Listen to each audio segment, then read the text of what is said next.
2022년 예수 함께 사순절 묵상 11번째 묵상입니다. 이번 묵상의 제목은 이해받지 못한 사람입니다. 함께 나눌 말씀은 마가복음 8장 27절에서 33절 말씀입니다. 새번역 성경과 새한글 성경으로 읽겠습니다. 예수께서 제자들과 함께 빌립보의 가이사랴에 있는 여러 마을로 길을 나서셨는데 도중에 제자들에게 물으셨다. 사람들이 나를 누구라고 하느냐? 제자들이 예수께 말하였다. 세례자 요한이라고 합니다. 엘리야라고 하는 사람들도 있고 또 예언자 가운데 한 분이라고 하는 사람들도 있습니다. 예수께서 그들에게 물으셨다. 그러면 너희는 나를 누구라고 하느냐? 베드로가 예수께 대답하였다. 선생님은 그리스도이십니다. 예수께서 그들에게 엄중히 경고하시기를 자기에 관하여 아무에게도 말하지 말라고 하셨다.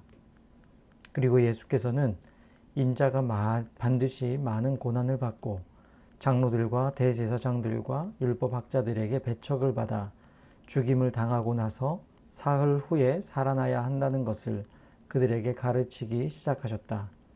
예수께서 드러내놓고 이 말씀을 하시니 베드로가 예수를 바싹 잡아당기고 그에게 항의하였다. 그러나 예수께서는 돌아서서 제자들을 보시고 베드로를 꾸짖어 말씀하셨다. 사탄아, 내 뒤로 물러가라. 너는 하나님의 일을 생각하지 않고 사람의 일만 생각하는구나. 새한글 성경입니다. 예수님과 제자들이 필립의 카이사레아의 여러 마을로 나아가셨다. 길 가는 동안에 예수님이 제자들에게 물어보셨다. 사람들이 나를 누구라고 하나요? 제자들이 예수님께 대답했다. 세례자 요한이라고 합니다. 다른 사람들은 엘리야라고 하고 또 다른 사람들은 예언자 가운데 한 분이라고 합니다. 그러자 예수님이 또 그들에게 물어보셨다. 그러면 그대들은 나를 누구라고 하나요? 베드로가 예수님께 대답한다. 선생님이야말로 그리스도이십니다. 그러자 예수님이 제자들에게 단단히 주의를 주어 자기에 대해 아무에게도 말하지 말라고 하셨다. 예수님이 그제야 제자들에게 이렇게 가르치기 시작하셨다. 인자가 반드시 고난을 많이 겪어야 합니다. 원로들과 대제사장들과 율법학자들에게 쓸모없다고 버림받아야 합니다. 죽임당해야 합니다. 그러나 3일이 지나면 살아 일어나야만 합니다. 예수님이 아예 터놓고 이 말씀을 하셨다. 그러자 베드로가 예수님을 곁으로 끌어당기고는 나무라듯 말씀드리기 시작했다. 예수님이 몸을 돌려 제자들을 보시고는 베드로를 나무라셨다. 예수님이 말씀하신다. 내 뒤로 사라져라, 사탄아. 내가 하나님의 일이 아니라 사람의 일에 마음을 두기 때문이다. 아멘. 오늘 묵상 자료는 김지황 친구가 읽도록 하겠습니다. 고통을 겪는 것 자체보다 더 괴로운 일은 내가 겪고 있는 고통을 사랑하는 사람이 알아주지 않는 일일 것입니다. 제자들을 향한 예수님의 첫 순환고지 이야기에는 바로 이 알아주지 않는 고통이 불러일으키는 당혹감과 외로움이 진하게 배어 있습니다. 제자들과 따로 있을 때 예수님은 제자들에게 자신을 누구라 생각하느냐 물어보십니다. 이런저런 대답 끝에 그래도 수제자 베드로는 올바로 방향을 잡고 대답합니다. 선생님은 그리스도, 즉 메시아이십니다. 감격하신 주님은 이 정도면 알아듣겠지 싶어 자신이 당할 배척과 죽음과 부활을 제자들에게 알려주십니다. 하지만 제자들에게 맨 마지막에 부활은 들리지도 않습니다. 자신들이 따르는 메시아로 인해 조국은 압제로부터 해방되고 이스라엘은 세계의 중심이 되며 자신들은 적절한 보상을 받을 것이기 때문이었습니다.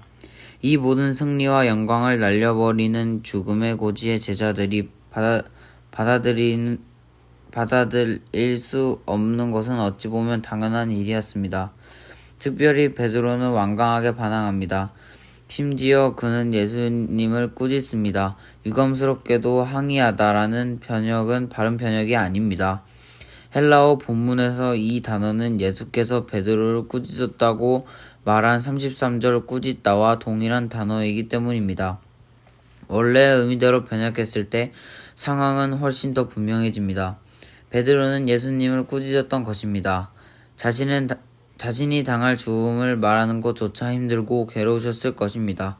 그래서 조금이나마 위로와 격려와 애정을 기대하셨을 텐데 주님은 사랑하는 사람으로부터 기대한 그 어떤 것도 받지 못하십니다. 오히려 가장 사랑하고 의지하는 사람들로부터 오해와 힐책과 비난만 받으실 뿐입니다. 이렇게 주님은 자신이 당할 죽음을 사랑하는 사람에게 알려주는 괴로움에 더해 아무것도 이해하지 못한 채 제 생각만 하며 다그치는 이들로 인한 당혹감과 외로움을 겪으십니다. 그저 죽음이 아니라 외로운 죽음이라니. 이해받지 못한 사람의 슬픔 속에서 주님은 자신 앞에 놓인 고난의 길을 묵묵히 홀로 걸으셨던 것입니다. 묵상 자료를 읽어준 김지향 친구 감사합니다. 예수님은 가장 가까이 있는 사람들에게 이해받지 못했습니다. 제자들은 예수님을 그리스도라고 대답은 했지만 자기의 관점에 따라 그리스도의 역할을 제안했습니다. 우리는 예수님을 알고 있습니까? 우리가 아는 예수님은 어떤 분입니까?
오늘도 주님 안에서 평화를 누리시기를 기도드립니다.